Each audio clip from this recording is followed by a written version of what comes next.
Hello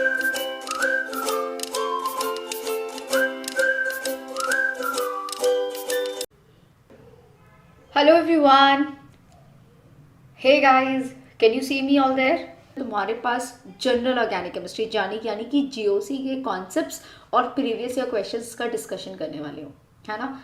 so I you all ready फिर with full टोश धमाका। और आज जो बहुत ही बेसिक कोर्स होता है हमारा ऑर्गेनिक केमिस्ट्री का, जिसमें हमें कॉन्सेप्ट्स जितने ज़्यादा स्ट्रॉन्ग होते हैं वही डिसाइड करते हैं कि तुम्हारा ऑर्गेनिक केमिस्ट्री कितना पावरफुल होने वाला है। Guys, all of you please do join me for this session which is देखो, मैं आपको पूरा बता देती हूँ, एक छोटा सा ब्रीफ इंट्रोडक्शन।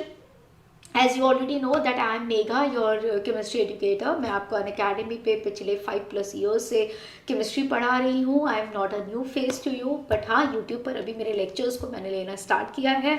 गाइज, यहाँ पे तुम लोगों का जो जेई का 2023 का पेपर जो होने वाला है, जनवरी अटैम्प्ट वाला, फर्स्ट अटैम्प्ट को हमने एक प्रॉमिस लिया है कि हम इस 40 दिनों के अंदर अंदर तुम्हें सारे टॉपिक्स को कवर कराएंगे, all the important concepts along with the previous questions. Here we move ahead. देखो, अब हम लोग स्टार्ट करते हैं और उससे पहले तुम सबके पास पेन पेपर होना चाहिए, है ना? क्योंकि देखो, वर्बली सुनने या देखने से काम नहीं चलेगा until unless you want to write it, ठीक है? So please make sure pen with paper. जब मैं लिख रही हूँ तो तुम लोग भी मेरे साथ साथ लिखोगे, ठीक है?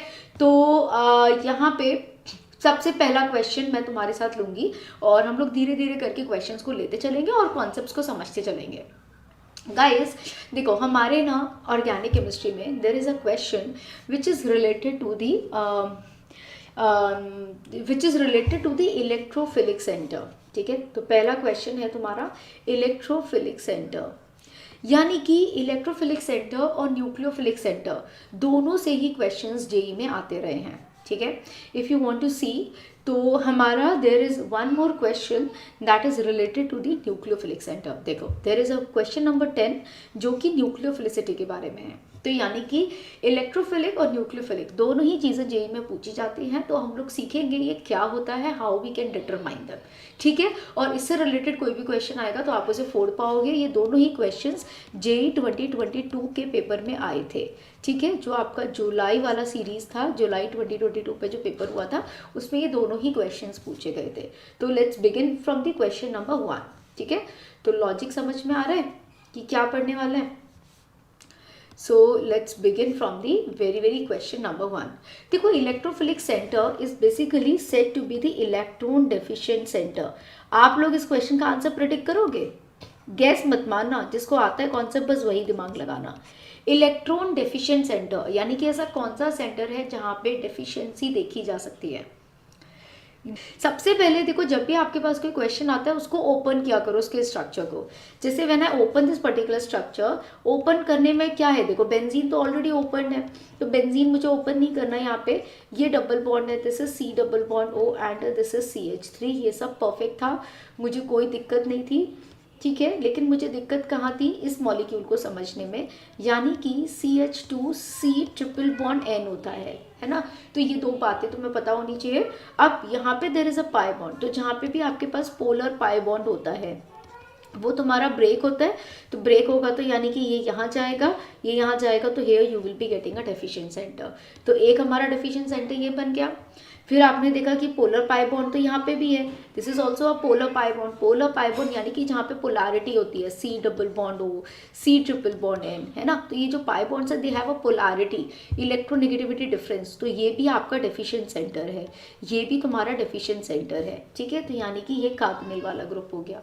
अब एक और चीज़, देर आर 2 सेंटर्स। अब ये वाला पॉजिटिव चार्ज अगर मैं इस स्ट्रक्चर को ड्रॉ करती हूँ, यानी कि अगर मैं इसका हाफ ऑफ पार्ट इस तरह से ड्रॉ करती हूँ, तो आप देख रहे हो कि ये वाला डबल बॉन्ड इस CH3, यानी कि अगर मैं इसे O नेगेटिव कर देती हूँ और ये पॉजिटिव कर देती हूँ, तो ये वाला पाई बॉन्ड इसके साथ डीलोकलाइजेशन में जा रहा है।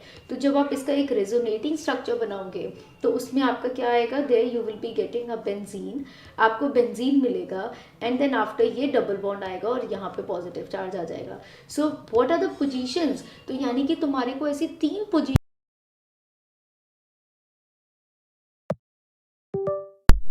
One is this, another is this, और जब ये रेजोनेंस में जा रहा है तो यहाँ पे भी मिल रहा है। So the total number of electron deficient centres are 3, कितना आ गया, 3 आ गया, ठीक है। This is a integer based question जिसमें तुम्हें इंटीजर को मार्क करना होता है। So I hope you got your answer, very very enough. अब एक काम करते हैं, वो जो न्यूक्लियोफिलिसिटी वाला क्वेश्चन था, जब हमने कॉन्सेप्ट सीखा ही है तो हम न्यूक्लियोफिलिसिटी वाले का कॉन्सेप्ट भी सीखते हैं, ठीक है। So what is the correct order? तो electron deficient is electrophilic, nucleophilic is basically the electron rich centre. क्या बोला मैंने इसे? This is the electron rich centre. So let us learn about the nucleophilicity. Nucleophilicity के बारे में थोड़ा सा तुम्हें बता देती हूँ। न्यूक्लियोफिलिसिटी यानी कि any centre which is electron rich होना चाहिए, ठीक है। तो इसमें आप लोग कैसे देखोगे, how will you be able to determine? Guys देखो, अगर आपके पीरियड नंबर 2 के एलिमेंट्स होते हैं, सीख लेना अभी के अभी। पीरियड नंबर 2 यानी कि we are moving along a period. अगर मैं आपको अलोंग अ पीरियड मूव कराती हूँ तो, ठीक है, यानी कि we are moving from left to right along a period अगर हम मूव कर रहे हैं। लेट्स से आपका हो गया CH3 नेगेटिव, आपका हो गया NH2 नेगेटिव, आपका हो गया OH नेगेटिव और आपका हो गया F नेगेटिव। तो जब आप लेफ्ट टू राइट मूव करते हो तो आपकी electronegativity increases, the nucleophilicity decreases. होता क्या है? न्यूक्लियोफिलिसिटी डिक्रीजेस यानी कि they are inversely proportional to each other. होता क्या है, जैसे ही इलेक्ट्रॉन नेगेटिविटी बढ़ती है तो electrons gets more tightly held by the nucleus. तो यानी कि फ्लोरीन अपने इलेक्ट्रॉन्स को इतना टाइटली होल्ड करके रखेगा कि वो देगा ही नहीं, तो अल्टीमेटली इसकी न्यूक्लियोफिलिसिटी कम हो गई। तो यानी कि जो ऑर्डर रहेगा वो ये रहेगा। आया समझ में? और जब हम लोग टॉप टू बॉटम की बात करते हैं, यानी कि अगर मैं आपसे बात करती हूँ अलोंग अ ग्रुप, जैसे कि जब आप टॉप टू बॉटम जा रहे हो, जैसे कि आप जा रहे हो OH negative, SH negative, OS, ACH negative, SSE, TE and PO, ठीक है, यानी कि आप टॉप टू बॉटम जा रहे हो। या फिर आप जा रहे हो F negative, Cl negative, Br negative और I नेगेटिव। अब आपकी न्यूक्लियोफिलिसिटी किस पे डिपेंड करेगी? क्या इलेक्ट्रोनेगेटिविटी पे डिपेंड करेगी? नो। नाउ दी आपकी जो न्यूक्लियोफिलिसिटी है अब वो डिपेंड करती है on the size of the ion. किस पे डिपेंड करती है? Now the nucleophilicity is directly proportional to the size of ion, यानी कि that is directly proportional to the polarizability of ion, ठीक है। इतना सा तुम्हें समझना है, यानी कि जैसे जैसे तुम्हारा आयन का साइज बड़ा होता चला जाएगा, बड़ा होता जा रहा है, तो इलेक्ट्रॉन्स लूजली हेल्ड है, न्यूक्लियस ने कंट्रोल नहीं किया, नंबर ऑफ शेल्स बढ़ रही हैं, तो न्यूक्लियस ने इलेक्ट्रॉन्स को ऐसे पकड़ा हुआ नहीं है ना, यानी कि लूज छोड़ा हुआ है। और लूज छोड़ा हुआ है तो वो इजीली अपना इलेक्ट्रॉन दे पाएगा, क्योंकि अल्टीमेटली न्यूक्लियोफिलिसिटी का मतलब भी ये था, एम था इसका एम ही इतना था कि मैं इलेक्ट्रॉन दे पाऊँ, है ना। अब एक बात बताओ, मैं तुम्हें एक छोटा सा एग्जाम्पल देती हूँ। मैं किसी के पास गई, यार मुझे ना 500 रुपये की ज़रूरत है, वो बहुत ही अमीर इंसान है ना, the person is very rich, उसके पास 500 रुपये देना उसके लिए कोई बड़ी बात नहीं है, लेकिन वो कह रहा है यार मेरे 500 रुपये ना मेरे लॉकर में रखे हैं। अगर लॉकर में रखे हैं तो वो दे पाएगा क्या? नहीं। तो आपका एम है, आप कितने भी रिच हो, सिर्फ ये मैटर नहीं करता, आप इलेक्ट्रॉन दे पाओगे या नहीं, यानी कि इलेक्ट्रॉन देने के लिए अवेलेबल है, यानी ये बहुत मैटर करता है। आपसे किसी ने 500 रुपये मांगे but they are not in your wallet, आपके पास अवेलेबल नहीं है, अभी फिलहाल के लिए नहीं है, घर पे रखे हैं, तो घर पे से थोड़ी सेंस है यार, घर पे तो सबके रखे हैं, घर पे तो मेरे भी रखे हैं, ठीक है। So if I am asking you, तो यानी कि मेरी ज़रूरत वहाँ पूरी होनी चाहिए, राइट। तो हम यही कहते हैं कि न्यूक्लियोफिलिसिटी, हमने कहा लेफ्ट टू राइट, तो लेफ्ट टू राइट में एटम्स का साइज में बहुत ज़्यादा वेरिएशंस नहीं आते हैं, they belong to the same period.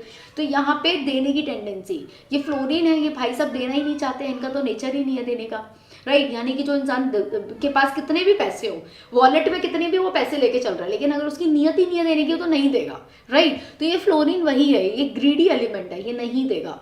लेकिन जब हम लोग फ्लोरीन, क्लोरीन, ब्रोमीन, आयोडीन की बात करते हैं, अब ये ग्रीडी तो नहीं है, इन सब की बात करें, यहाँ इलेक्ट्रोनेगेटिविटी फैक्टर नहीं लगेगा, यहाँ पे साइज फैक्टर लगेगा। तो आयोडीन कह रहा है मेरे इलेक्ट्रॉन्स यानी कि इसके मोर इजीली अवेलेबल है, तो इसीलिए इसकी इलेक्ट्रोनेगेटिविटी ज़्यादा हो जाएगी। तो मैंने क्या बोला, nucleophilicity is directly proportional to the size of ion. इन दो बातों को समझो।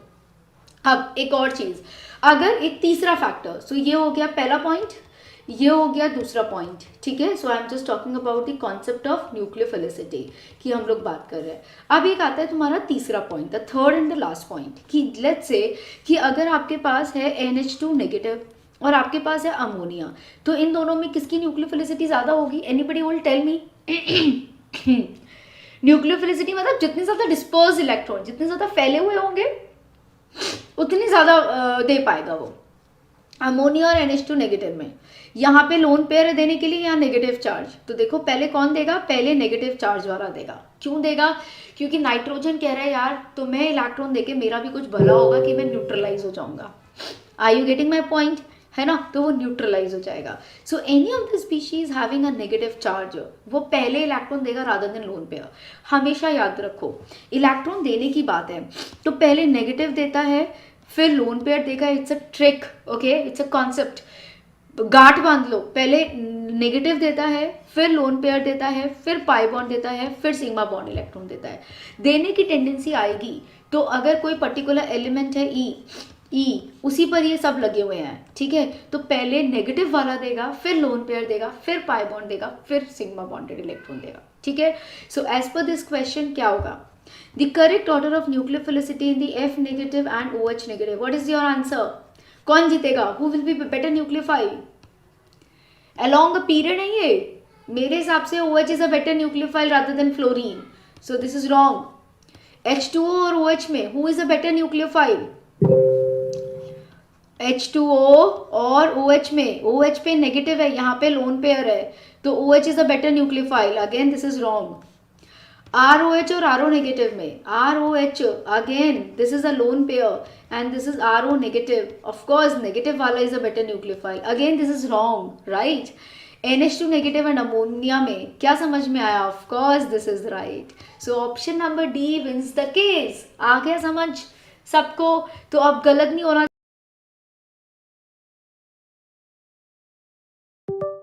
जाएगा, ओके, गुड इनफ। चलो अगले क्वेश्चन पे पहुंचते हैं। Moving back, let's come to the another question, that is the question number 2, okay. Question number 2, sorry there was a mistake in one of the question और वो करेक्शन करना हमने भूल गए, तो let us do this correction. This is ये ऐसे है, B is greater than A and then C, ठीक है। चलो अब स्टार्ट करो इस क्वेश्चन को करना। Arrange the following carbocations in decreasing order of stability, यानी कि कार्बोकेटाइन की स्टेबिलिटी, है ना, कितने लोगों को आती है? आती है, सबको आती है। कार्बोकेटाइन्स की स्टेबिलिटी को कैसे चेक करते हैं? सो स्टेबिलिटी ऑफ कार्बोकेटाइन, मैं जल्दी से तुम्हें पूरा का पूरा कॉन्सेप्ट रिकॉल रिवाइज करा रही हूँ, ठीक है। पहले हम कॉन्सेप्ट को देखेंगे और फिर देखते हैं कि हम कितना क्वेश्चन कर पाते हैं। एब्सोल्युटली फाइन, ठीक है। पहले कॉन्सेप्ट, मैं बहुत ही कॉन्सेप्ट को तुम्हें बिल्कुल विद अ ट्रिक बताऊंगी, है ना। देखो कार्बोकेटाइन मेरा क्या है? कार्बोकेटाइन पे कह रहे हैं हम लोग पॉजिटिव चार्ज है, तो कार्बोकेटाइन तभी स्टेबलाइज होगा। स्टेबलाइज का मतलब होता है, स्टेबिलिटी का मतलब होता है न्यूट्रलिटी, यानी कि जो भी इसे न्यूट्रलाइज करेगा वही इस कार्बोकेटाइन को स्टेबलाइज करेगा। तो यानी कि जो भी इसको अपना इलेक्ट्रॉन देगा, तो या तो कौन कौन इलेक्ट्रॉन दे सकता है? या तो मैं बोल सकती हूँ कि कोई भी स्पीशीज जिस पे नेगेटिव चार्ज है वो इलेक्ट्रॉन दे सकता है ना, या कोई भी चीज़ जिस पे लोन पेयर है वो अपना इलेक्ट्रॉन दे सकता है, या कोई भी स्पीशीज जिस पे पाई बॉन्ड है वो अपना इलेक्ट्रॉन पेयर दे सकता है, या कोई भी चीज़ जिसमें सिग्मा बॉन्डेड इलेक्ट्रॉन पेयर है वो भी अपना इलेक्ट्रॉन दे सकता है। तो ये सभी स्पीशीज, और हमें पता है कि सबसे ज़्यादा स्टेबिलिटी कौन करेगा? Negative species, then lone pair, then pi bond, then sigma bond. अब मैं तुम्हें एक लॉजिक बता रही हूँ, ठीक है। अब मैं तुम्हें एक लॉजिक बता रही हूँ, उसके बाद आई नो शिवम और प्रज्ञा को आंसर आता है, लेकिन एक बार मेक श्योर करना क्या तुम्हें ये चीज़ पता है? AMSRHI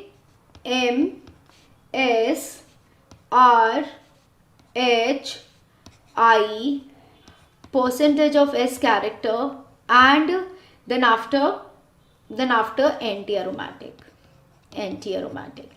So what is this trick I have just said?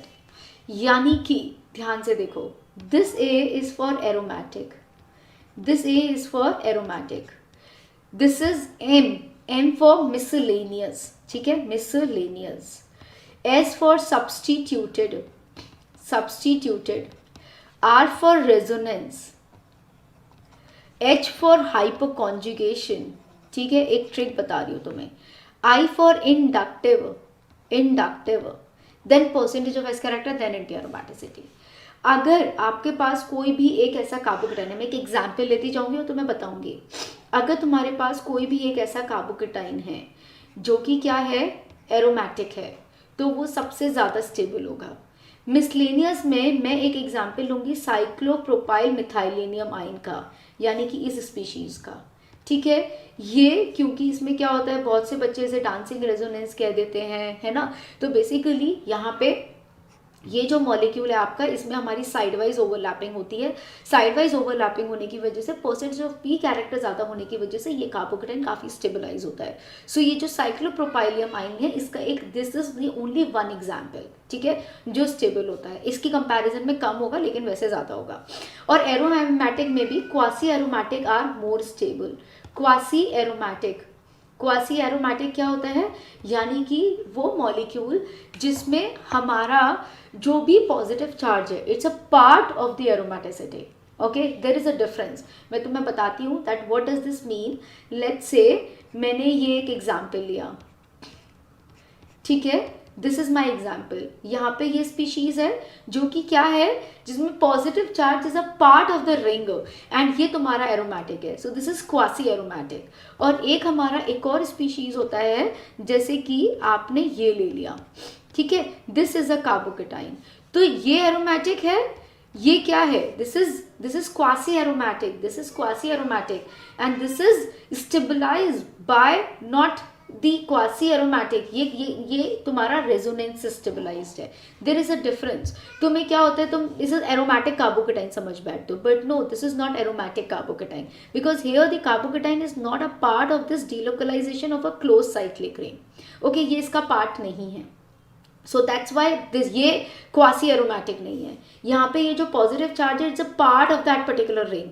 तो ये एरोमेटिसिटी का पार्ट है, उसमें डिलोकलाइजेशन में पार्टिसिपेट कर रहा है. That's why this is quasi aromatic and this is more stable than your aromatic compounds. Okay, aromatic carbocation की हम लोग बात कर रहे हैं, ठीक है. Here also your positive charge is a part of that particular ring.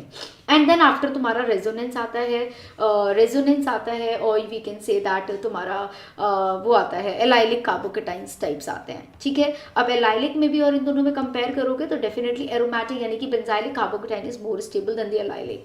Substituted में मेरा क्या सेंस है, सब्स्टिट्यूटेड में मैं ये कहना चाहती हूँ कि लेट्स से तुम्हारे पास कोई भी स्पीशीज है, this is a positive charge, लेकिन अगर उसके आसपास कोई भी ऐसा स्पीशीज लग रहा है जिसपे लोन पेयर है, तो लोन पेयर यानी कि ऐसा कोई ग्रुप है जिसपे सब्स्टिट्यूशन पे लोन पेयर है, तो that will stabilise your carbocation because of the back bonding.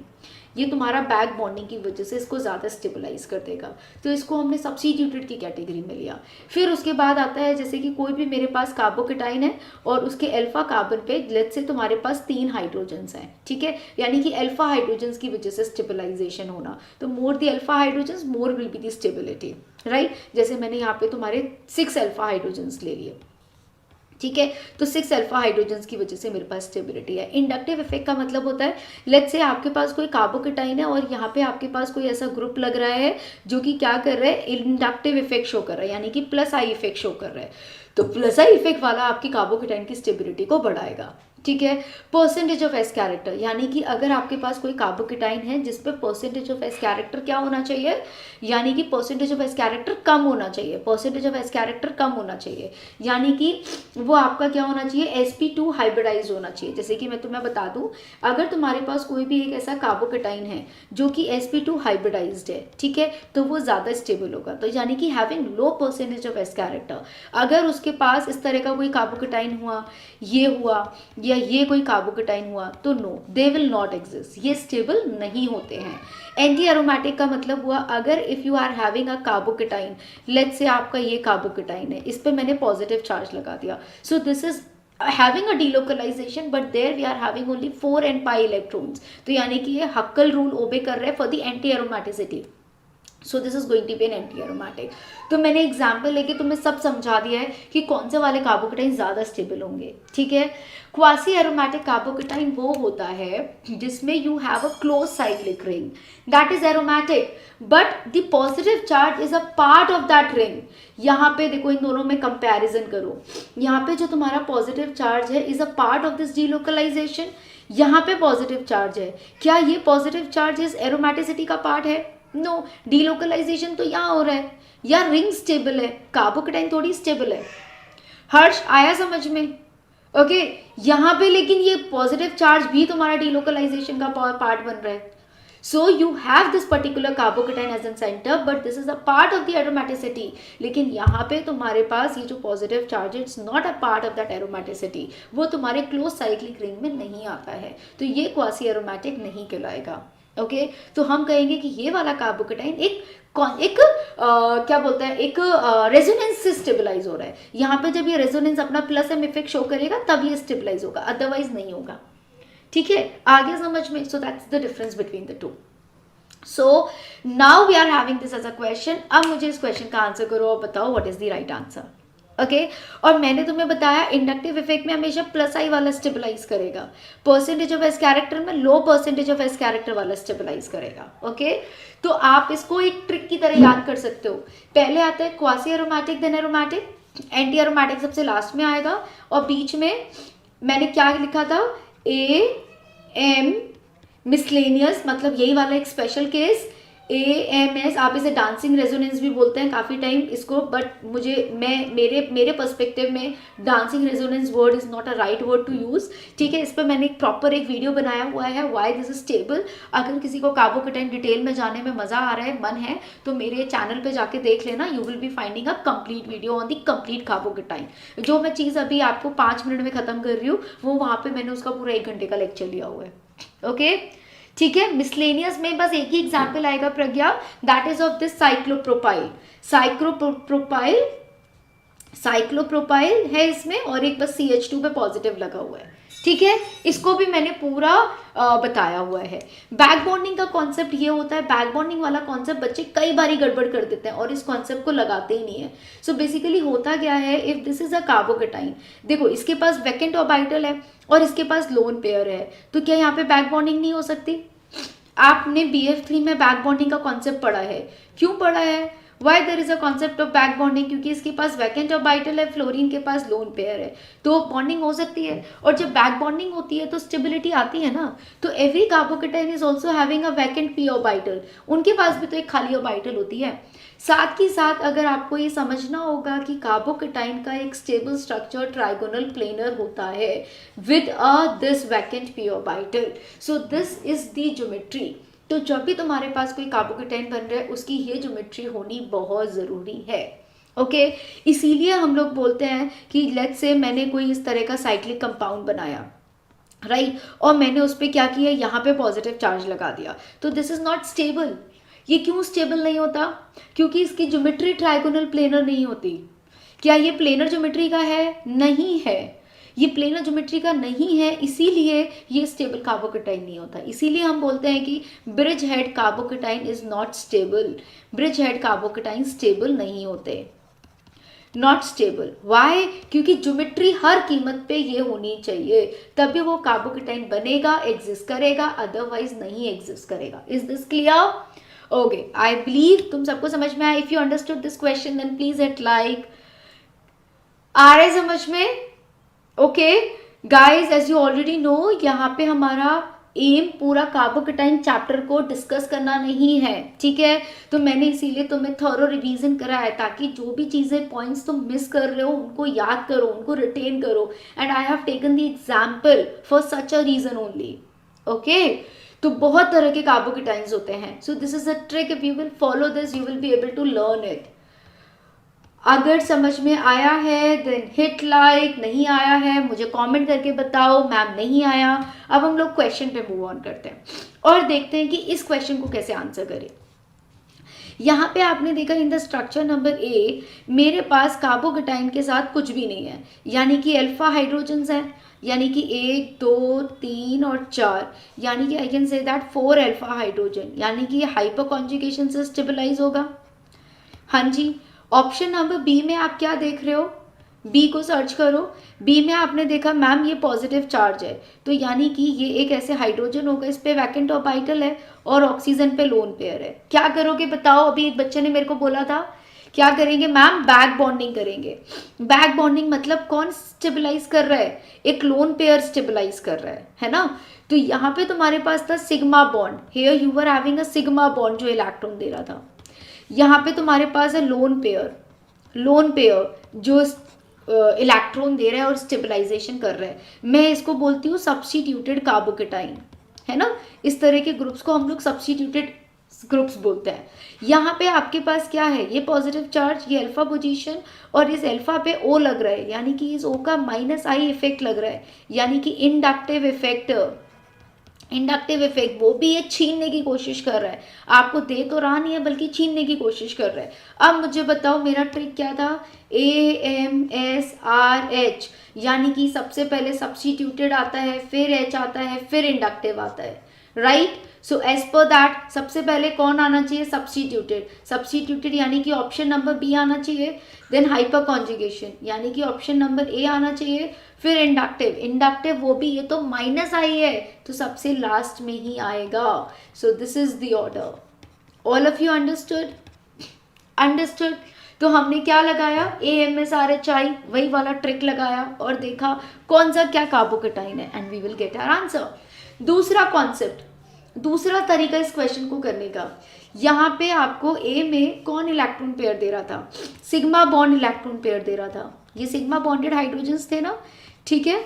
और यहाँ पे बी में आपको लोन पेयर दे रहा था। Who is a good donor, अगर मैंने कहा मेरे पास डेफिशिएंसी है तो कौन पहले मेरी जरूरत को पूरा करेगा, लोन पेयर पहले आके अपना इलेक्ट्रॉन पेयर देता है या सिग्मा बॉन्ड इलेक्ट्रॉन पेयर देता है, जल्दी बताओ कौन देता है, पहले लोन पेयर आके अपना इलेक्ट्रॉन पेयर देता है। तो that's why substituted ones are going to be more stable, ये लोन पेयर वाला पहले देगा देन द सिग्मा बॉन्ड, ठीक है। और ये तो छीनने बैठा है, ये तो -I है, इसकी तो बात ही नहीं करते हैं, ठीक है। चलो लेट्स मूव अहेड। तो हमारा आंसर आ गया ऑप्शन नंबर ए, ये थोड़ा गलत है, इसको ठीक कर लिया जाए, ठीक है, वेरी गुड, परफेक्ट। आगे बढ़ते हैं, क्या कार्बोकेटाइन का मेरे पास एक और क्वेश्चन था, बिल्कुल मेरे पास कार्बोकेटाइन का एक और क्वेश्चन था।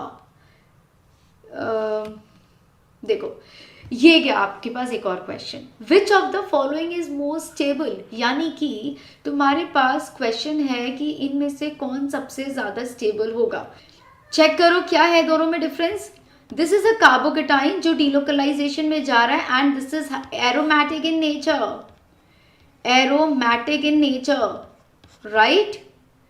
और ये कैसा कार्बोकेटाइन है, this is a structure which is anti aromatic in nature. तो एंटी एरोमेटिक तो लीस्ट स्टेबल होती है, स्टेबिलिटी के मामले में सबसे लास्ट में जाती है। ए इज योर क्वासी एरोमेटिक, बिल्कुल प्रांजल, बिकॉज कार्बोकेटाइन तो है ये, साथ में उसका पॉजिटिव चार्ज एरोमेटिसिटी का पार्ट है। बी में there is a lone pair, ये डिलोकलाइजेशन में तो जाएगा, but this is a 4 electron species, 4 pi electrons का ही डिलोकलाइजेशन है, ओके। ओनली रेजोनेंस स्टेबलाइज्ड है, there is resonance, there is resonance only. तो यहाँ पे भी रेजोनेंस था, यहाँ पे भी रेजोनेंस था। तो अब आप मुझे बताओ कि अगर आपके पास एरोमेटिसिटी है और आपके पास रेजोनेंस है और एंटी एरोमेटिसिटी है, तो कौन सबसे ज्यादा स्टेबल होता है, रेजोनेंस वाला या एरोमेटिक वाला। सबसे पहले एरोमेटिक वाला स्टेबल होता है, then resonance, then anti aromatic, okay. तो व्हाट इज योर आंसर, और एरोमेटिक में भी क्वासी एरोमेटिक है ये, तो which is the right answer, option number A, this is the most stable, क्योंकि this is are aromatic and even this is quasi aromatic, A is the right answer, ठीक है। चलो well and good. तो I think तुम्हारे को मैंने अभी तक कार्बोकेटाइन का कॉन्सेप्ट और इलेक्ट्रोफिलिसिटी न्यूक्लियोफिलिसिटी, यानी कि ये 2 कॉन्सेप्ट्स जीओसी के कवर हो गए। एग्री, एग्री, मजा आ रहा है, then please hit like and do share this session with others as well. So all these things you have to take care of. चलो, इलेक्ट्रोफिलिसिटी हो गया, न्यूक्लियोफिलिसिटी हो गया, एरोमेटिक कैरेक्टर हो गया.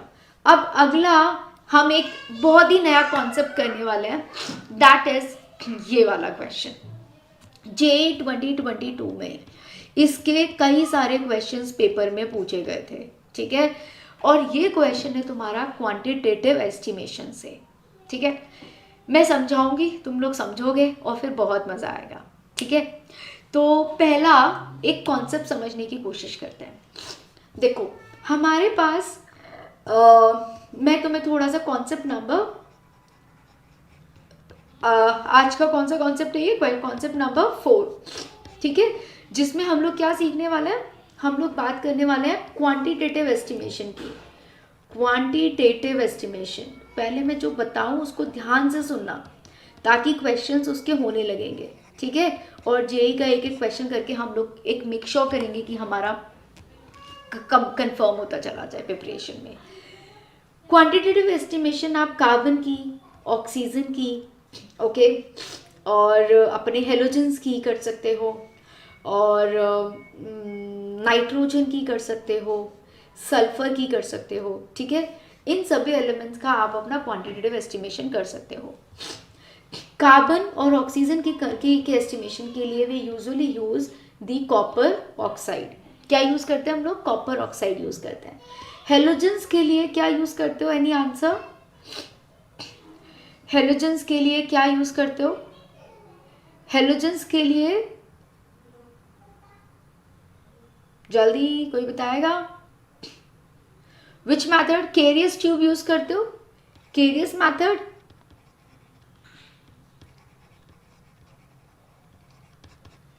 हाँ जी. और आप अपना नाइट्रोजन के लिए क्या यूज करते हो? नाइट्रोजन के लिए there we have 2 methods, that is one is the Dumas method and the another is the Kjeldahl method. Okay, ये 2 मैथड्स है हमारे पास. और सल्फर के लिए वापस से we have the Carius method. Okay, right. So these are the methods that we use for the estimation of these particular compounds. हमारे पास जब हम लोग इसका एस्टिमेशन करते हैं तो हमारे पास कार्बन और oxygen in the form of CO2 और H2O हमें मिलता है. जब हम लोग केरियस मैथड यूज करते हैं तो हमारे को AgCl, AgBr और AgI जैसे मॉलिक्यूल्स मिलते हैं, ठीक है. ये प्रेसिपिटेट आउट होने लगते हैं. जब तुम डुमास मेथड करते हो तो यहाँ पे तुम्हारे को नाइट्रोजन मिलने लगता है. You get the formation of nitrogen in the form of N2 तुम्हें मिलता है. ज़ेल्डाल मेथड जब आप करते हो तो आपको जो ज़ेल्डाल होता है वो इन द यहाँ पे जो आपको नाइट्रोजन है वो इन द फॉर्म ऑफ अमोनिया मिलता है, ठीक है. पहली बार पढ़ा है तो पहली बार क्यों पढ़ रहे हो? पढ़ लो यार, ये पेपर में डायरेक्ट क्वेश्चन आता है. विल शो यू कितने सारे क्वेश्चन इधर से आए हैं, ठीक है. तो यानी कि अमोनिया मिलता है. और जब सल्फर का एस्टिमेशन करते हो तो here you will be getting sulphur in the form of, कोई बताएगा मुझे क्या मिलता है? Any answer? Sulphur in the presence of, बहुत इजी है, ठीक है, बहुत इजी है. Try to figure it out. 0.2 gram of an organic compound. मैं बोल कर थक चुकी हूँ, गला मेरा दर्द कर रहा है अभी फिलहाल. थोड़ा स्लो हो जाता है और फिर करने की ट्राई करते हैं. कोई ऑर्गेनिक कंपाउंड है मेरे पास, ठीक है, यानी कि मैंने कोई भी ऑर्गेनिक कंपाउंड लिया. I hope my voice is very clear ना. एक बच्चा बोल रहे हैं H2SO4 मिलता है, एक कह रहा है बेरियम सल्फेट मिलता है. मुझे बताओ क्या मिलेगा? सही शब्दों में बताना है क्या मिलेगा. ओके, ऑर्गेनिक कंपाउंड लिया मैंने. कितना लिया? 0.2 gram of an organic compound was subjected to estimation of nitrogen by Dumas method. तो जैसे ही उसने बोला डुमास मैथड आपके दिमाग में आना चाहिए. अच्छा, in which the volume of N2 evolve, यानी कि इसमें जब आप ऑर्गेनिक कंपाउंड में जब डुमास मैथड करते हो, एक मैथड होता है, डिटेल में नहीं गए हो कोई बात नहीं, इतना समझो वो तुम्हें क्या देता है? नाइट्रोजन देता है, ठीक है, at STP standard temperature and pressure was found to be, जिसको हमने देखा कि जिसका वॉल्यूम है 22.4 ml, इसका वॉल्यूम है, ठीक है। सो माय क्वेश्चन इज कि कितना नाइट्रोजन मुझे मिलेगा। तो जब भी आपके पास percentage, I hope it is visible, मैं यहाँ लिखती हूँ, तो मैं आपको क्या बता रही हूँ, जब भी आपके पास परसेंटेज ऑफ नाइट्रोजन या किसी भी चीज़ का परसेंटेज पूछा हो तो तुम एक कॉन्सेप्ट लगा सकते हो, यानी कि कॉन्सेप्ट की बात कर रहे थे ना, परसेंटेज ऑफ एनी एलिमेंट ई, है ना। जैसे कि आपसे पूछा गया है परसेंटेज ऑफ कार्बन, है ना, या percentage of carbon in CO2, तो आप एक फंडा लगा सकते हो जो मैं तुम्हें बताती हूँ। Let's say percentage of nitrogen ही तुम्हें बतानी है, तो what is your formula is कि how much nitrogen is present in N2, N में N2 में N कितना प्रेजेंट होता है, और वो जो N2 है वो कितनी तुम्हारे ऑर्गेनिक कंपाउंड से तुम्हारे को मिल रही है, divided by the organic compound multiplied by 100, यानी कि ये एक सिंपल सच्चा फॉर्मूला है। यहाँ पे आप क्या लोगे, नाइट्रोजन का मोलर मास लोगे, क्या लोगे, नाइट्रोजन का मोलर मास लोगे, ठीक है, डिवाइडेड बाय N2 का मोलर मास लोगे, ठीक है। यानी कि इसका भी मोलर मास, इसका भी मोलर मास, कैसे लिखोगे, यानी कि मोलर मास NM करके लिख लो, यानी कि मोलर मास आपको लेना है, ठीक है, दोनों का। यहाँ पे N2 ग्राम में लेना है, यहाँ पे ऑर्गेनिक कंपाउंड ग्राम में लेना है, ठीक है। ये अगर तुमने कर लिया, बिल्कुल ये टॉपिक करना है, अगर ये तुमने कर लिया you will be getting your answer. Let's say ammonia के केस में तुमसे पूछा गया, तो यहाँ पे आप करोगे percentage of nitrogen is equals to nitrogen present in ammonia, यानी कि नाइट्रोजन का एटॉमिक वेट और अमोनिया का मोलर मास, ठीक है, मल्टीप्लाइड बाय अमोनिया जो भी तुम्हारे को ग्राम में दिया हुआ है, divided by organic compound multiplied by 100। मैं एक सिंपल सीधा फॉर्मूला तुम्हें बता रही हूँ, ठीक है। अगर आपसे पूछा गया परसेंटेज ऑफ ब्रोमीन या Cl, कुछ भी पूछा गया, let's say percentage of bromine पूछा गया, तो आप क्या करोगे, द ब्रोमीन का मोलर मास कितना होता है, डिवाइडेड बाय AgBr का molar mass multiplied by AgBr जो भी तुम्हारा ग्राम में तुम्हारा बन रहा है, डिवाइडेड बाय ऑर्गेनिक कंपाउंड। आया समझ में मैंने क्या बोला है, अगर तुम इतनी सी कैलकुलेशन करा लोगे तो तुम्हारा क्वेश्चन बन जाएगा, ठीक है। So this is what you have to do. करें अब इस क्वेश्चन को, हाँ देखो क्वेश्चन कह रहा था 0.2 gram of an organic compound was subjected to estimation of nitrogen by Dumas method, in which volume of N2 at STP was found to be 22.400 ml.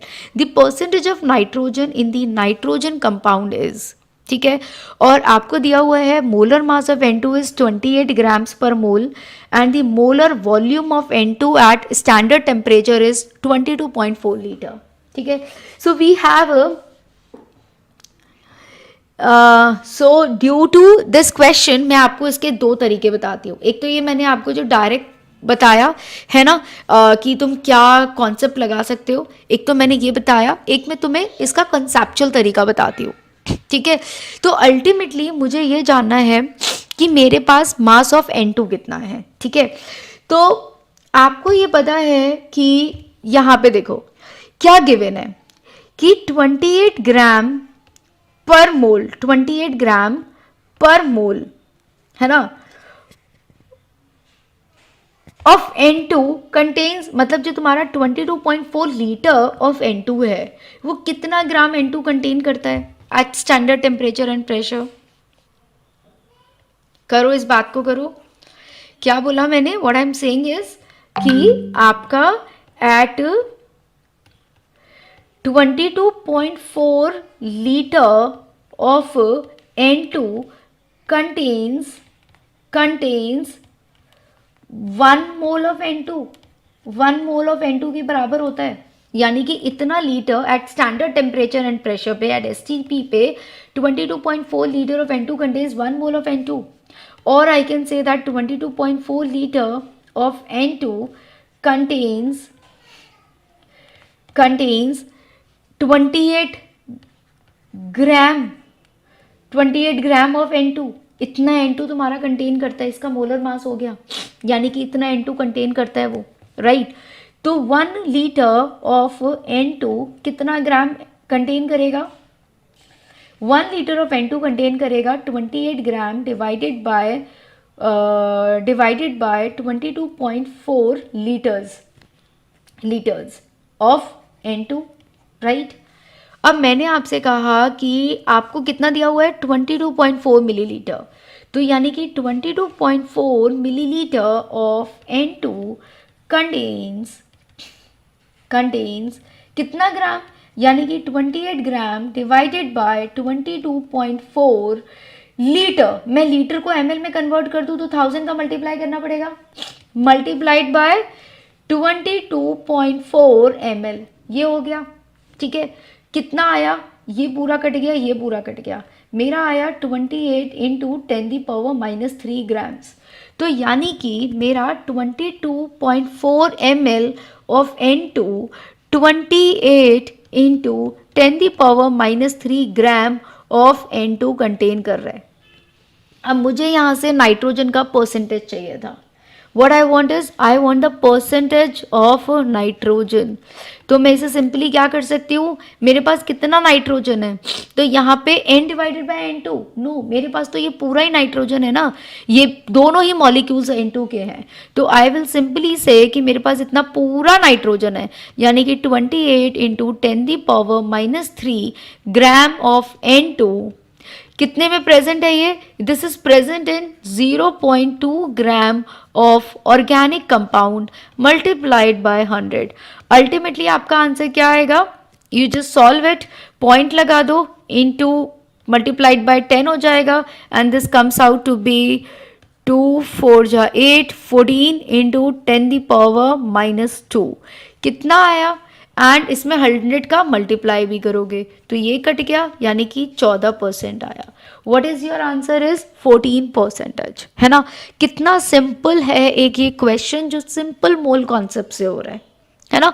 आपको बस इतना बोला गया कि इस ऑर्गेनिक कंपाउंड में इतना N2 है, बट ये N2 ml में दिया हुआ था और हमें स्टैंडर्ड पता है, तो we just try to convert. हमने अल्टीमेटली क्या किया, हमारा एम था कि हम इसके वॉल्यूम को ग्राम में कन्वर्ट करें। This is the only perspective. हमारा एम इतना ही था कि हम इसके वॉल्यूम को इस ग्राम में कन्वर्ट करें। दिस वॉज इन ml, ये V था और आपने इसे ग्राम में कन्वर्ट किया। That's it. ओके, इजी है ना, बिल्कुल।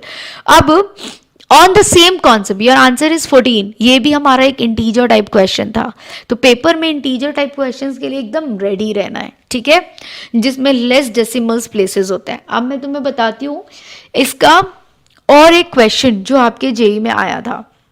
क्या आप देखो क्वेश्चन क्या कह रहा है, in the estimation of bromine, ठीक है, आपको ब्रोमीन को एस्टिमेट करना है 0.5 ग्राम, यानी कि मेरे को परसेंटेज ऑफ ब्रोमीन निकालनी है यहाँ पे, ठीक है। 0.5 ग्राम ऑफ ऑर्गेनिक कंपाउंड, आपको ऑर्गेनिक कंपाउंड हम लोगों ने लिया, ठीक है, गिव यू कितना सिल्वर ब्रोमाइड उसने आपको दिया, AgBr कितना दिया, 0.40 ग्राम दिया। ओके, तो मैंने आपको बोला था ना, जब आप हेलोजन का टेस्ट करोगे तो आपको AgCl, AgBr, AgI वाले प्रेसिपिटेट आउट करेंगे। तो जब आपने ऑर्गेनिक कंपाउंड लिया 0.5 ग्राम, तो वो आपको 0.4 ग्राम ऑफ सिल्वर ब्रोमाइड दे रहा है। The percentage of bromine in the given compound is, आपको परसेंटेज ऑफ ब्रोमीन निकालना है।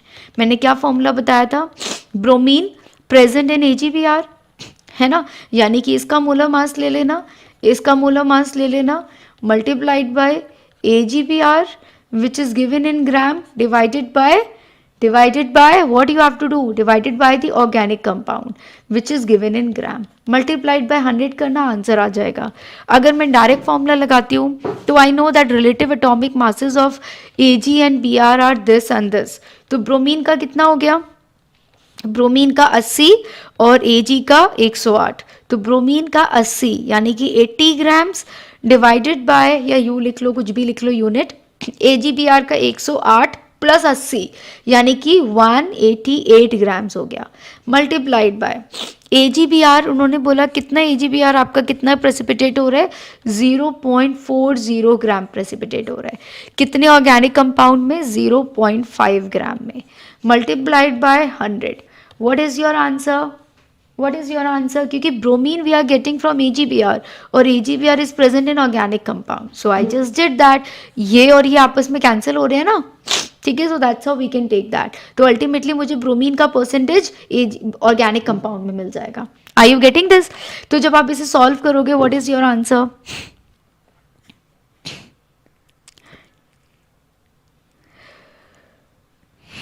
लेट्स से पॉइंट से पॉइंट कट गया, 0 हमने इग्नोर कर दिया, ठीक है. This is 0.4 and this is 0.5, ठीक है. अब क्या हो जाएगा? पॉइंट से point cancel, this is 5 and 5 इंचा 5 6 7 8 30, यानी कि 5 6 30, और ये हो गया तुम्हारा 16. यहाँ पे लेट्स से दिस इज 4, तो ये हो गया 4 4 जा 16 28, 4 7 जा 28 47, यानी कि 16 डिवाइडेड बाय 47 कितना आएगा? लगभग लगभग 34% आ रहा है, यानी कि 1600 डिवाइडेड बाय 47, तो यानी कि 4 4 3 12, हाँ कुछ कुछ इतना ही आएगा, लगभग लगभग इतना ही आएगा, 34 समथिंग. यस, ठीक है. अब देखो इसका another method, an alternative way. Alternate method क्या है? वही जो हम पहले कर रहे थे. क्या कर रहे थे? आपको पता है कि आपका द अमाउंट ऑफ ब्रोमीन, यानी कि तुम्हें पता है कि AgBr कंटेन्स, AgBr में कितना ब्रोमीन प्रेजेंट होता है? Contains 80 gram of bromine.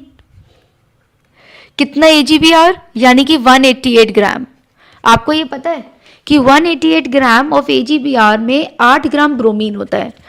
तो 1 ग्राम AgBr में कितना होगा? 8 ग्राम डिवाइडेड बाय 188 ग्राम. और फिर 0.40 ग्राम में कितना होगा? 0.40 ग्राम ऑफ AgBr कितना कंटेन करेगा? 8 divided by 188 multiplied by 0.40. So this is the amount of gram of bromine, है ना. तो यानी कि इतना AgBr इतना ब्रोमीन कंटेन करता है, तो इतना AgBr इतना ब्रोमीन कंटेन करेगा. So this is the amount of bromine that you are having. And ultimately फिर आप परसेंटेज ऑफ ब्रोमीन के लिए क्या करोगे? अमाउंट ऑफ ब्रोमीन आपके पास कितना है? यानी कि 8 divided by 188, 80, sorry this is 80 divided by 188 multiplied by 0.40 divided by 0.5, यानी कि percentage of bromine is the amount of bromine present in organic compound multiplied by 100. Same ही आएगा, सेम ही आएगा. Any doubt? यानी कि मैंने क्या किया, 188 ग्राम ऑफ AgBr में 80 ग्राम ब्रोमीन है, तो 1 ग्राम AgBr में इतना ब्रोमीन हो गया, फिर 0.40 में इतना ब्रोमीन हो गया. तो amount of bromine present in complete organic compound which is 0.5 grams multiplied by 100. Okay, solve करोगे तो सेम ही आएगा ना. I believe you people are getting the question. Absolutely. चलो बहुत अच्छा. It's good to see कि आंसर आ जाएगा. सेम ही तो कैलकुलेशन हो गई, 81, 88, 0.4, 0.5, everything is same. So your answer is 34. So anyway you may do the question, you will be getting your answer as 34. Yes, absolutely. There was one more question. अभी खत्म नहीं हुआ है. There was one more question asked in JEE mains paper.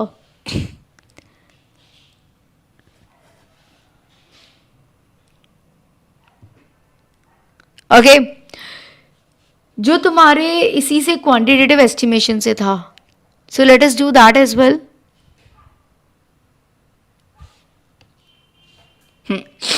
करो. अब यहां पे तुमसे क्लोरीन पूछा गया है.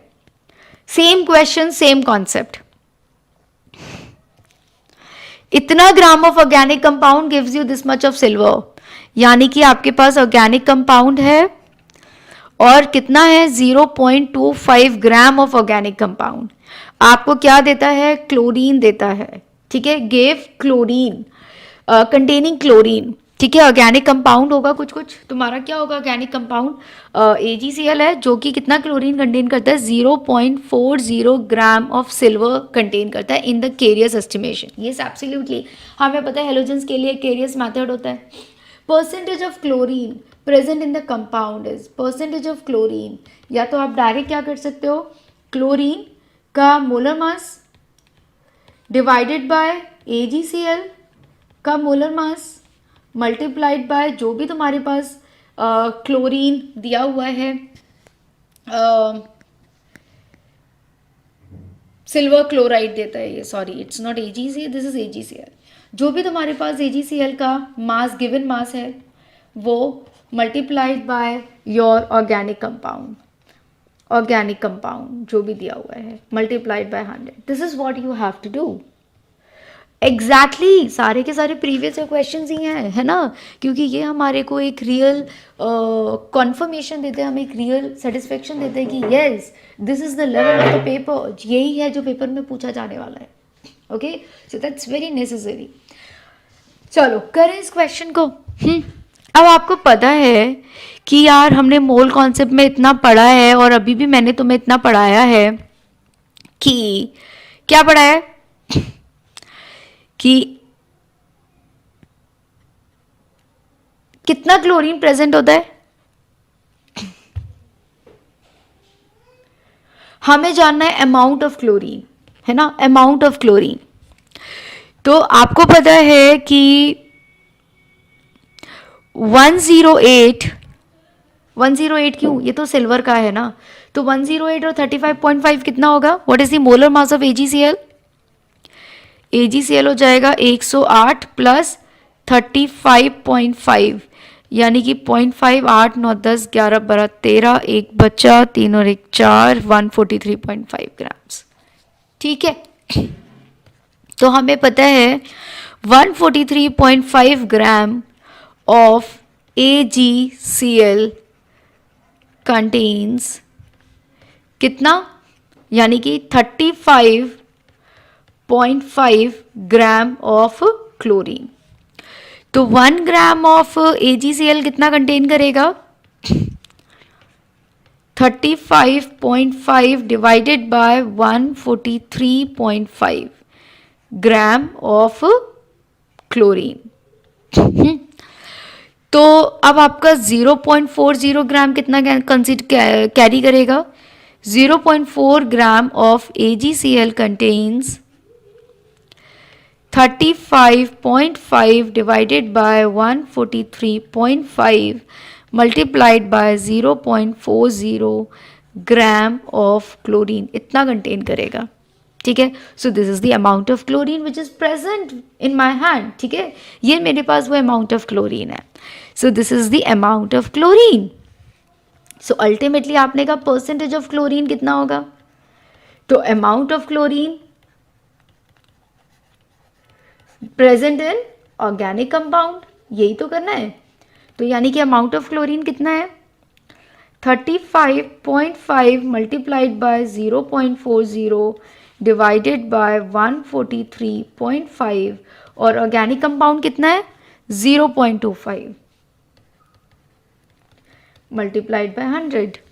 तो मैंने आपको जो शॉर्टकट फॉर्मूला बताया था उसमें भी तो यही बताया था कि chlorine divided by AgCl, so this is what, ये वही तो है, this is the amount of chlorine, this is the amount of AgCl का मोलर मास है। ये क्या है? तुम्हारा क्लोरीन का गिवन मास है, और ये तुम्हारे ऑर्गेनिक कंपाउंड है। तो मैंने भी तो यही फॉर्मूला बताया था, if you would see, right? So the way, this is what we can do. Now calculate it. 0.25 इसको करो पूरा सॉल्व। 0.25 से 0.40 को कट कर दो, 25 से 4 टाइम्स कट जाएगा, 40 इंटू 4 यानी कि 4 16 160 हो जाएगा। 160 मल्टीप्लाइड बाय 35.5 डिवाइडेड बाय 143.5 कितना आएगा? कैलकुलेट करके थोड़ा करोगे तो this comes out to be 0.5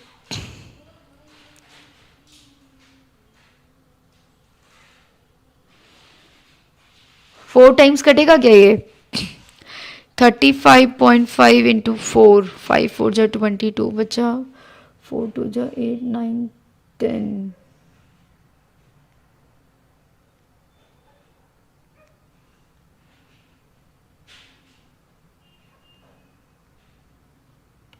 to बचा, 4 12 13 14, 142 143, हाँ तो कह सकते हैं लगभग लगभग 4 टाइम्स है ये, और ये 4 4 जा 16, यानी कि 40% के लगभग लगभग कुछ कुछ आएगा, अप्रोक्सीमेटली 40%। एक्यूरेट तो नहीं कह सकते क्योंकि this is not 142, this is 143.5। कितना आ रहा है? अप्रोक्स टू 40%, 40 ही है आंसर। क्लियर? मैंने क्या किया आपने देखा, how I did the calculation, आपने देखा? मैंने ये देखा कि यार ये मुझे कट करना है, 35 और 143 कितना टाइम्स हो सकता है, तो आई फिगर्ड आउट यार 3 4 जा 12, 3 5 जा 15, तो यानी कि 5 टाइम्स से ज़्यादा हो जाएगा, 150 से ज़्यादा हो जाएगा, हो नहीं सकता, 35 है, तो मैंने 4 का मल्टीप्लाई करके देखा 142 आ रहा था, तो 142 और 143.5 इसमें बहुत ज़्यादा डिफरेंस नहीं है, ठीक है। तो या I can cut it 4 times, मैंने इसे 4 टाइम्स कट किया, मैंने इसे कट किया, 4 4 जा 16, 40% आ गया, ठीक है। तो this why I can calculate it, बहुत ज़्यादा फर्क नहीं पड़ता है, ओके, पॉइंट्स में, 1 पॉइंट में, ठीक है। सो अल्टीमेटली आपको इंटीजर वैसे भी राउंड ऑफ करके देना होता है, so don't worry about it कि मैं पेपर में क्वेश्चन कैसे सॉल्व करूंगा। सो this is the 4th concept जो हम लोगों ने टारगेट किया है, आई बिलीव सबको आ गया। Now we will be focusing over the last concept, करे ये वाला टॉपिक मुझे पता है काफ़ी लोगों ने नहीं किया है और पेपर में काफ़ी पूछा जाता है, ठीक है, that's why I want you to do all this, इसीलिए मैं चाहती थी कि तुम लोग ये सब करो। ओके, नाउ मूविंग बैक, एक क्वेश्चन है जिस पे मूव करते हैं, ठीक है।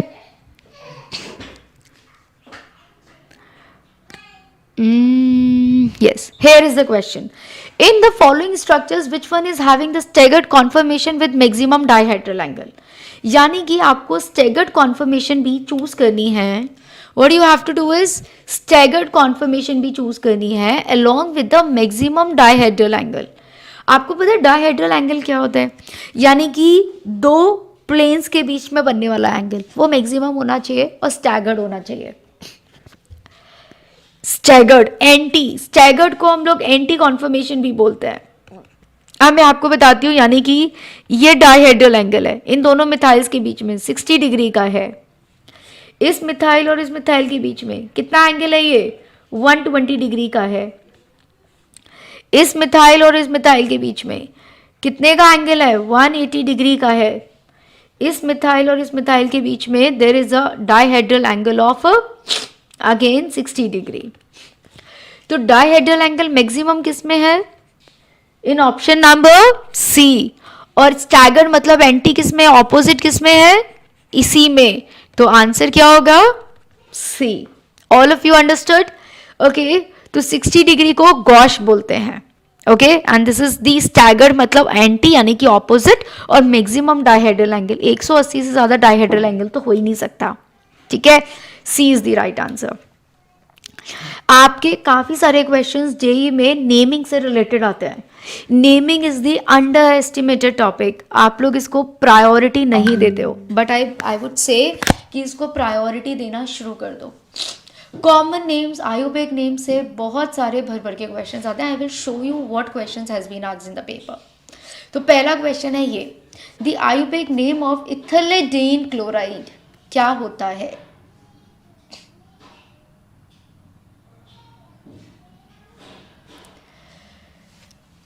बताएंगे? Ethylene chloride, ethylene chloride. Any answer?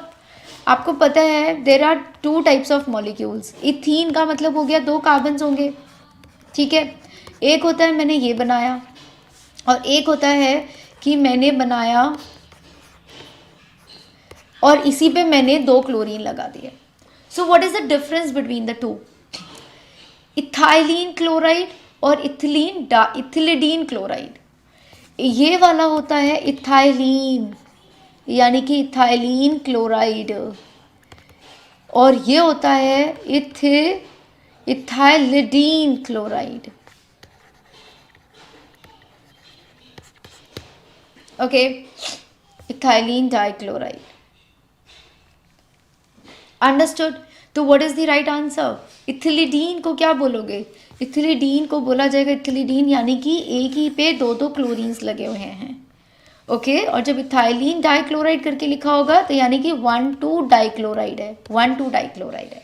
ठीक है, so that's the difference. So always remember the answer is 1,1 dichloroethane.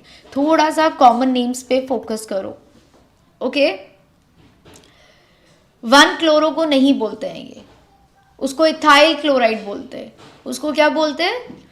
अगर आपके पास 1 क्लोरोइथीन होता तो विनाइल क्लोराइड बोलते हैं उसे। क्या बोलते हैं? इथीन पे 1 क्लोरो, तो हम इसे विनाइल क्लोराइड बोलते हैं।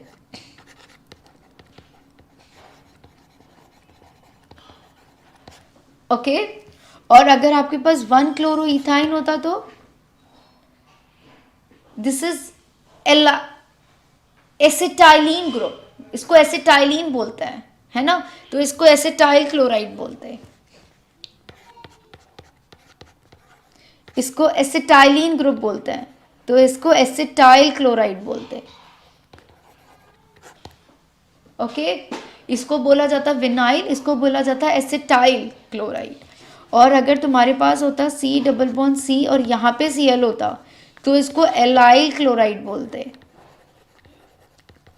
Because this is the allylic position, this is the vinylic position, this is the acetyl position. Is it clear? Acetylene हो गया ना, तो एसिटाइल क्लोराइड बोलते हैं इसे। Now clear? So this is ethylidene chloride, this is not 1,2 dichloroethane, this is 1,1 dichloroethane. तो अब इस तरह के क्वेश्चंस तुम्हें गलत नहीं करने हैं। अनदर क्वेश्चन, अगर हम लोग नेमिंग की बात कर ही रहे हैं तो there was one more question जो नेमिंग से 2022 के क्वेश्चन में ही आया था।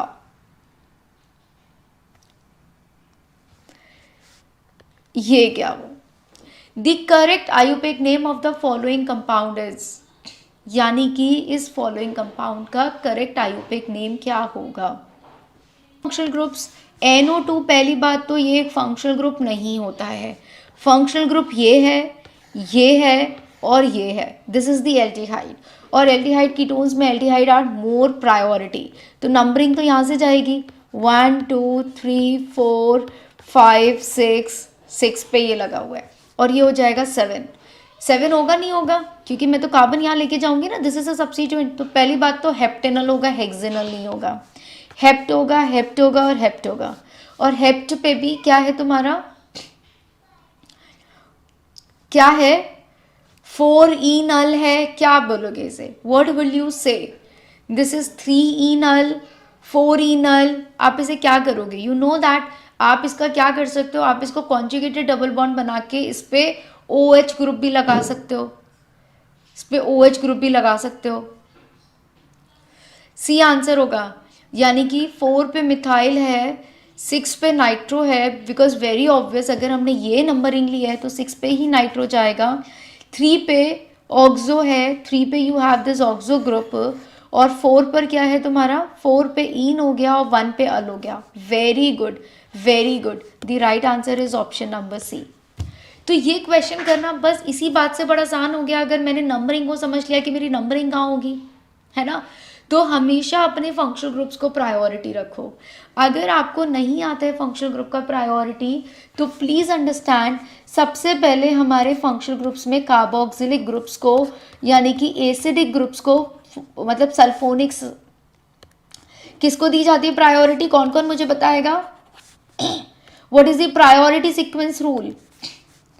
SO सल्फोनिक एसिड, यानी कि SO3HO, ठीक है? पहले एसिड्स आते हैं, उसके बाद आते हैं तुम्हारे डेरिवेटिव्स ऑफ एसिड्स, यानी कि डेरिवेटिव्स ऑफ एसिड्स का मतलब क्या हो गया?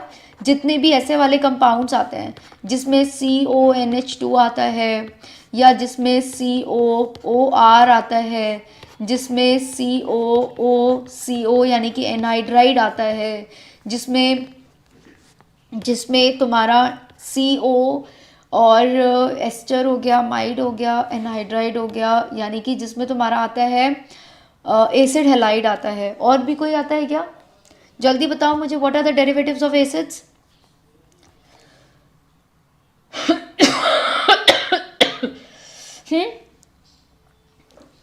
एनहाइड्राइड बना दिया, अमाइड, एस्टर, एसिड हेलाइड्स, ठीक है, ये सब आते हैं। फिर उसके बाद तुम्हारा किसका नंबर आता है? उसके बाद तुम्हारा नंबर आता है किसका? उसके बाद तुम्हारा नंबर आता है एल्डिहाइड्स का और कीटोन्स का नंबर आता है।